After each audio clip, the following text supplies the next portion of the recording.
Bonjour tout le monde, je suis en compagnie de David Lawson, candidat aux élections législatives 2017 dans la première circonscription des Français établis hors de France.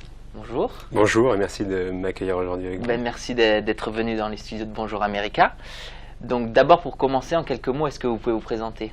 Certainement, je voudrais d'abord saluer les Français de Miami et des environs du sud des États-Unis qui nous écoutent.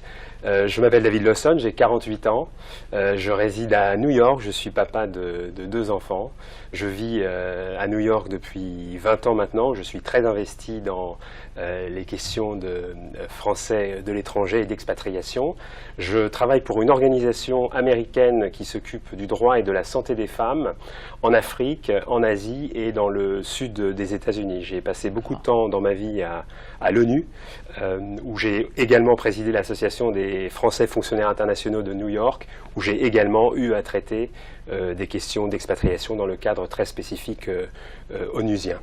Donc je suis également engagé dans la vie associative new-yorkaise.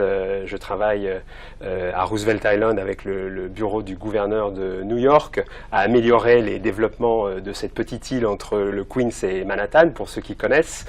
Et donc mon expérience à la fois professionnelle, associative et élective m'a préparé en quelque sorte à lancer ma candidature pour être le député des Français du Canada et des États-Unis. D'accord. Alors ces élections législatives interviennent dans un contexte d'après-élection nationale qui ont donné lieu à des résultats inédits. Quel est votre sentiment à ce sujet de la situation du contexte politique en France actuel? Inédit, le mot est juste. Je dois dire que moi j'ai été très surpris par les résultats du premier tour. Je pense qu'on a beaucoup de leçons à tirer de cette élection. Tout d'abord évidemment l'élimination au premier tour des candidats institutionnels, pour la première fois dans notre histoire, en tout cas de la Ve République, qui indique une volonté de changement de la part des Français, sans doute un camouflet pour les politiques menées au cours des 30 dernières années par les partis de droite et de gauche qui se sont succédés. Je note l'élection du président Macron. Au-delà de son étiquetage politique, je pense que c'est un homme jeune qui regardera les problèmes avec un œil nouveau, une approche différente, qui n'est pas celle des politiciens professionnels que nous connaissons. Je pense que c'est une bonne chose, qu'on soit d'accord ou pas avec lui. Ce qui m'inquiète un peu, c'est le score, d'abord bien entendu Marine Le Pen au second tour, mais au-delà du second tour, au premier tour, le fait que 48% des Français aient voté pour des candidats hostiles à l'Europe et certainement inquiets du contexte social et économique que nous connaissons en France, avec bien entendu les menaces extérieures nombreuses que nous connaissons, immigration, terrorisme. Je pense que le président Macron va avoir fort à faire et il lui faudra très certainement rassembler, comme il l'a annoncé, au-delà des étiquetages politiques. Et je voudrais dire que c'est une des raisons pour lesquelles je me présente moi-même en tant que candidat indépendant. Je pense qu'il nous faut changer de génération, il nous faut changer de manière de faire de la politique, et cela ne se fera qu'avec des gens venant de la société civile, mais expérimentés. Dans notre cas, j'ai l'expérience à la fois de la diplomatie internationale, j'ai travaillé à l'ONU, mais aussi du monde associatif et des questions d'expatriation qui préoccupent nos compatriotes.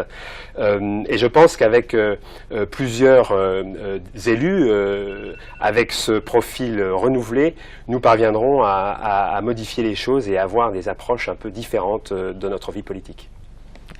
Alors justement, en ce qui nous concerne, nous, résidents sur le continent nord-américain, quel est le rôle du député de la première circonscription des Français établis hors de France?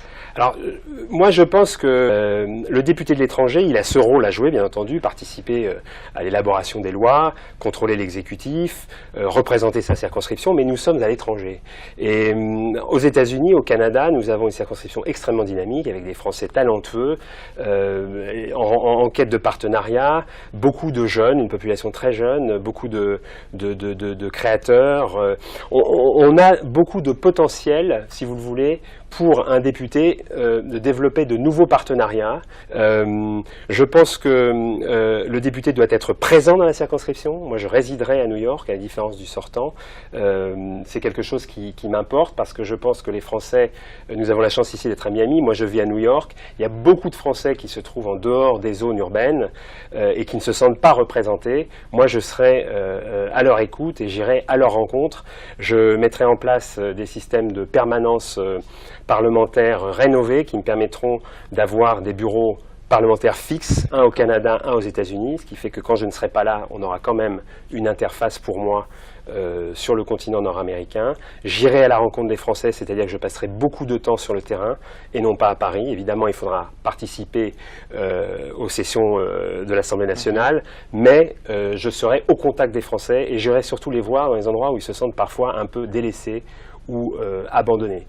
Je leur serai redevable, je leur rendrai compte et j'essaierai de les représenter du mieux possible par l'intermédiaire des mécanismes que je viens d'indiquer. Pour finir, j'aimerais quand même aussi dire que je voudrais mettre en place un conseil des Français de l'étranger, des Français d'Amérique du Nord, pardonnez-moi, qui aura pour but non seulement de rassembler les élus consulaires et les élus parlementaires de notre circonscription, mais aussi les chambres de commerce, les associations importantes de notre circonscription, les groupes parlementaires, pour que nous puissions ensemble prendre des positions communes sur certains grands sujets qui nous préoccupent, nous tous, quelle que soit notre opinion politique et quelles que soient nos responsabilités professionnelles.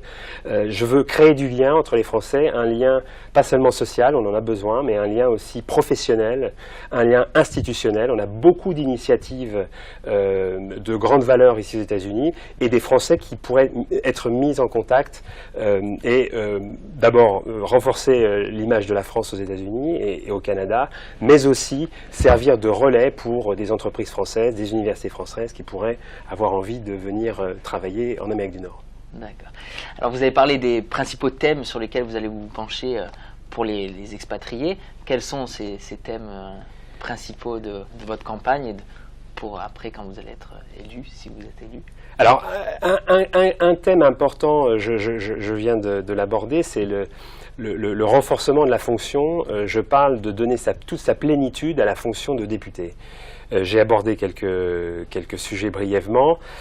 Un qui me semble fondamental et important, qui n'a pas du tout été exploité au cours des 4 dernières années, c'est le lien entre le parlementaire que je serai et les parlementaires américains et canadiens. Parce qu'il y a beaucoup qu'on pourrait faire, bien entendu, avec les parlementaires sur le continent nord-américain. Et il existe des comités, il existe un comité franco-canadien parlementaire et un comité franco-américain, mais qui ont un rôle un peu protocolaire. Et moi, je souhaite renforcer le rôle de ces comités pour qu'ils nous soient utiles, qu'ils nous permettent de faire la promotion de ce que font les Français en Amérique du Nord, que les parlementaires soient informés, voire de soulever un certain nombre de préoccupations que nous avons avec eux pour les sensibiliser, je pense notamment aux questions d'immigration. Pourquoi pas avancer aussi sur des dossiers de leur côté. Je vais commencer par parler de la santé, parce que je pense que c'est une question qui préoccupe beaucoup d'entre nous. Je sais que beaucoup de Français soit n'ont pas accès à une couverture médicale suffisante, d'autres sont obligés de prendre une double couverture maladie, et donc quand on connaît les coûts de ce côté de l'Atlantique, pour des personnes retraitées, ça devient des situations insurmontables. D'autres Français sont amenés à se rendre temporairement en France, et donc quand ils rentrent en France, ils ne sont pas nécessairement couverts par leur assurance canadienne ou américaine. Donc je voudrais, pour faire face à l'ensemble de ces situations, essayer d'étendre la couverture médicale universelle. En matière de fiscalité, là aussi, une question qui préoccupe beaucoup les Français. Et encore une fois, à Miami aussi, je le sais bien. Là, on sait que les situations des Français sont toutes particulières. Il existe des conventions fiscales bilatérales avec le Canada et les États-Unis qui, malheureusement, ne résolvent pas tous les problèmes. On le sait bien, on parle de manière récurrente de la CSG qui touche un certain nombre d'entre nous. Le FATCA qui vient d'être imposé aux autorités françaises qui crée de nouvelles complications pour les Français. Et puis, de notre côté, en France, l'impôt à la source qui va bientôt commencer. Voilà des situations qui à titre d'exemple, rendent les choses parfois un peu compliquées pour nos compatriotes. Donc, bien entendu, je répondrai aux demandes individuelles et j'assisterai les Français d'Amérique du Nord dans leur démarche pour essayer de régler les questions fiscales injustes qui se posent à eux. Il ne s'agit pas pour les Français d'Amérique du Nord de demander un statut privilégié, mais d'avoir un statut qui soit équivalent à celui de nos compatriotes en France et de bénéficier d'une contrepartie. Là où nous avons un impôt social, que nous puissions avoir une contrepartie en France, soit par la couverture médicale universelle, soit en ayant d'une manière ou d'une autre une couverture de la sécurité sociale. Et puis, je termine, parce que c'est une question importante, la question de l'éducation. Je sais qu'elle se pose peut-être un peu moins ici, où la tranche d'âge n'est pas exactement la même que dans le reste des États-Unis, pour dire que, là encore, nous sommes dans un schéma où nous attendons toujours beaucoup de l'État français, alors qu'on voit bien qu'il y a un nombre toujours plus important d'enfants à scolariser, que les moyens financiers qui sont accordés en France pour donner des bourses, ouvrir des écoles, ne suivent pas. Et donc on ne pourra pas toujours attendre de l'État des réponses et des solutions aux problèmes qui se posent à nous. Moi, je souhaite que nous initions des démarches pour élargir les sources de financement, notamment en direction du secteur privé. Je souhaite que les entreprises françaises puissent prendre une part beaucoup plus active par le biais de déductions fiscales qui leur seraient faites pour aider à la scolarisation des enfants français, pour que les enfants de l'étranger, et en particulier en Amérique du Nord, où les frais de scolarité sont très élevés, puissent bénéficier d'une scolarité en français au même titre que les enfants dans d'autres parties du monde, et surtout en France avec une qualité égale d'enseignement. Je veux travailler avec tous les candidats qui sont actuellement candidats, puisqu'au deuxième tour, il en restait beaucoup moins. Je veux qu'on se rassemble, je veux que les bonnes propositions qui sont faites par les uns et par les autres soient portées. Je les porterai, ainsi que toutes les bonnes propositions qui sont... On a une pépinière d'idées, d'imagination, de créativité auprès des Français. Il faut mieux nous organiser, je l'ai dit, institutionnaliser les relais entre Français et être plus représentatif de ce fourmillement et de cette créativité française qui fait notre particularisme et qui fait que le continent nord-américain nous apprécie. Donc je souhaite m'élever au-delà des contingences partisanes. À l'Assemblée nationale, je l'ai dit, je représenterai les Français d'Amérique du Nord. Bien entendu, je me prononcerai sur les grands débats nationaux. Il faut aussi ne pas perdre de vue qu'il y a des choses qui ne concernent pas toujours directement les Français de l'étranger. Il faudra prendre position. Je l'ai dit, moi je prendrai position par rapport à ce que la majorité des Français d'Amérique du Nord pensent, et j'aurai réuni par sondage ou par enquête leurs perspectives. Bien entendu, je l'ai annoncé dès le début de cette campagne, je soutiendrai les mesures du président Macron qui iront dans un sens de l'amélioration de la situation en France et du redressement national, mais qui iront également dans le sens d'une amélioration de la situation des Français de l'étranger et des Français d'Amérique du Nord en particulier. Mais je serai aussi, parce que je serai libre de ma parole et de mon vote, je ne suis pas enfermé par une logique partisane qui me fera voter des textes alors que je ne le voudrais pas, ou qui m'imposera de m'opposer alors que la mesure est bonne. Je serai également extrêmement critique, une critique constructive sur tout ce que présentera le candidat Macron. J'ai noté un certain nombre de choses qui vont affecter les Français d'Amérique du Nord dans son programme.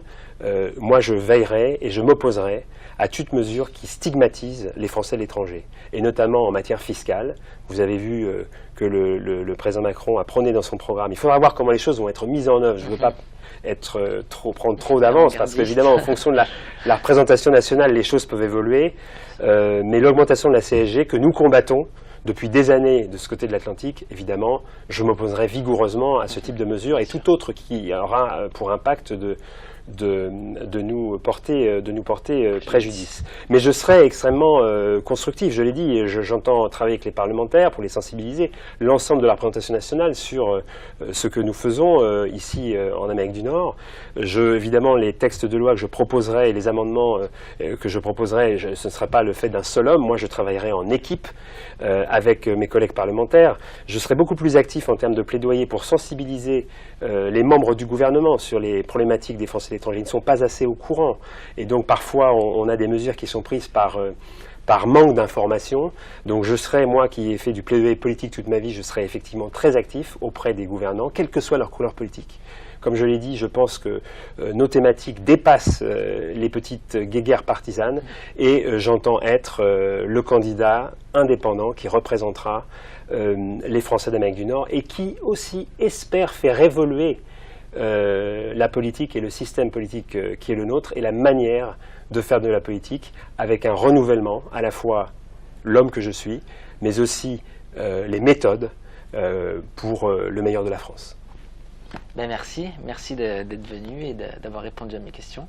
C'est moi qui vous remercie. Merci. Bonsoir. Bonsoir.